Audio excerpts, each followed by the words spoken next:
Coco just turned 3. This is her second time on her bicycle. Watch where you're going, honey. And she found out how she can go fast.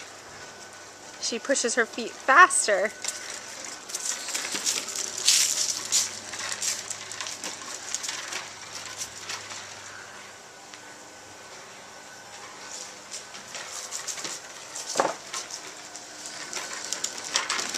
And she also knows how to start on her own too. Even when she stops, she doesn't get stuck as much.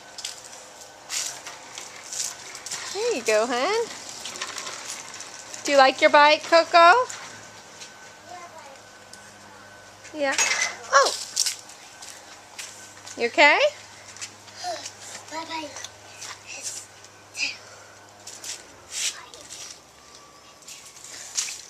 You did it!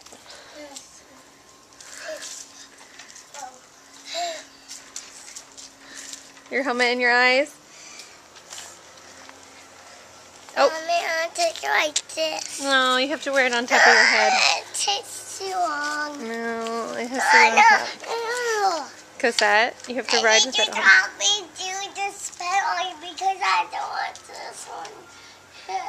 See, it takes a long time to go on my head. I know, but you have to wear it. What color is your bike, Coco? You're not wearing, I don't know. you're not wearing the best shoes. You're wearing your Crocs, aren't you? Crocs are not so good for riding bikes.